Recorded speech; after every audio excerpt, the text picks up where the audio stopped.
The 1940s were an incredible roller coaster in the town of Windham, Ohio.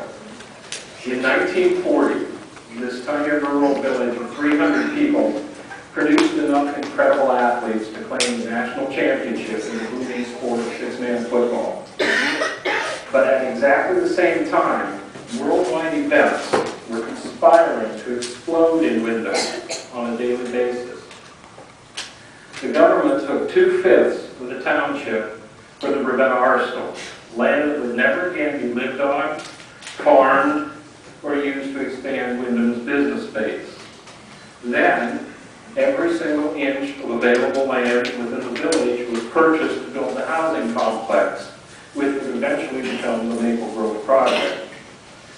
Because of Windham's vital role in the winning of World War II, and because of its subsequent convenient location for housing for returning veterans, 300 people became 3,000 almost overnight, and Windham found itself as the third biggest town in Portage County. Along the way, through the 1940s, the Bombers had thoroughly dominated PCL six-man football, to the point that the Record Courier editorialized that Windham should be ashamed that a school with such a big enrollment was still playing a small school game. So, in 1947, 11-man football returned to Windham after a decade-long hiatus, and the Bombers were terrible, just as they had been a decade earlier. Coach Gordon McDonald, the best six-man coach in the county, had great athletes in Bob Garrett, Ray Myers, Jack Gill, and George Apthorpe, and their teammates. But the other PCL teams had been playing 11-man football all through the 1940s, and they had no intention of welcoming the Bombers by rolling over and playing dead. Windham won their first 2 games over Patsy teams in 1947, and then proceeded to lose all but 1 game that season and the next. Now, Gordon McDonald much preferred coaching basketball, where the Bombers were more than competitive. So, in the spring of 1949, he let Superintendent R. Brown Jenkins know that he better find a new man for the gridiron job. Fortunately, a social studies position was added at the high school that same year, and a 25-year-old Army veteran graduated from Kent State University. And those 3 events brought Leo Kot to Windham. Leon Stanley Kot was born on October 23, 1923, to Thomas and Stella Kot in Glen Robbins, Ohio. Glen Robbins was a company town of the Dorothy coal mine, where all men worked. Most died there, too. Leo and his 4 brothers, one of whom died very young in a tragic accident, grew up to the music of black lung disease among all the miners in the town. They coughed up their lungs in their morning cigarettes. Tom Scott Sr.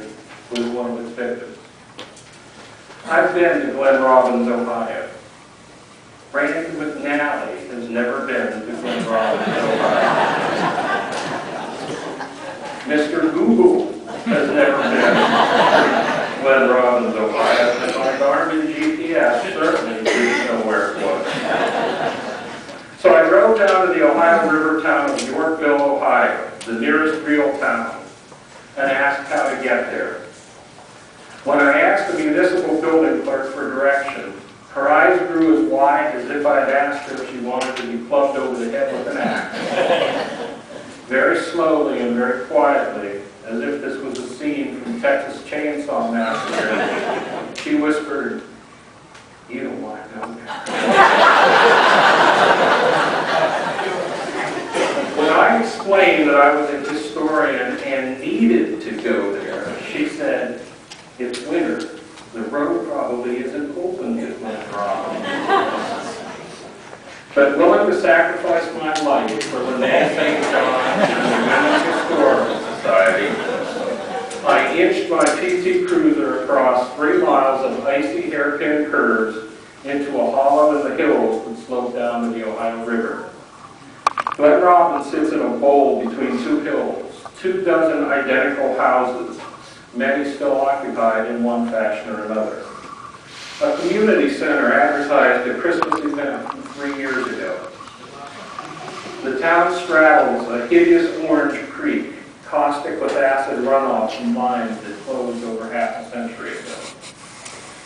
And this is where Leo Kot and his brothers learned to play baseball, basketball, and football, eventually going on to play for Yorkville High School, which played in small school Class B league against other river and coal towns. Hard scrabble football without face masks, a sport that molded Leo's character in ways that hundreds of his future players would understand. In 1941, Leo's junior year, Coach Frank Lillini's Bulldogs featured Leo at fullback. They tied their first game against Bridgeport 6-6, with Leo scoring Yorkville's only touchdown. In the next game against Barnesville, Leo had the only score in a 6-0 win. In the third game against the Dillonville Night Riders, named not because of any Ku Klux Klan affiliation, but because they were the first school in the area that had lights, Leo intercepted a pass and ran it back for the only touchdown in a 6-3 win. He was also the place kicker on the team. And if you notice that string of sixes instead of sevens in the scores, you can figure out that Leo would have struggle with the kicking game for the next 25 years. Leo never played basketball at Yorkville, which was blessed with enough great players to win the Class B title game in 1942. But he did star on the baseball team as the right fielder, a position he would play on various teams until he was almost 40 years old.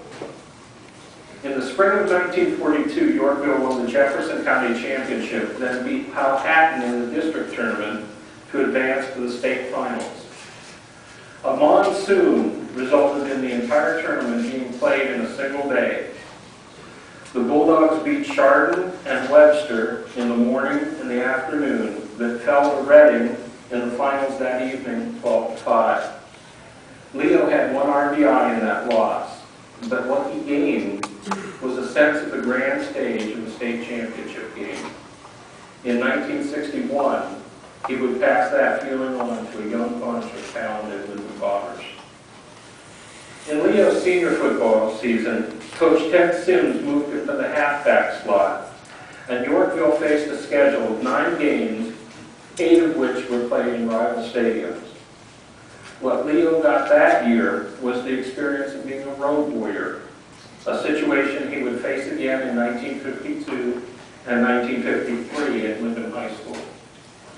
In his final game, Yorkville played Powhatan, which had a 25-game winning streak. Passing for 1 touchdown, running for another, and finally kicking an extra point.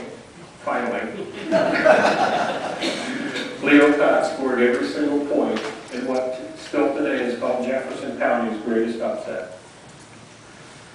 Leo Kot was almost 20 years old when he graduated on May 26, 1943. He was not the valedictorian.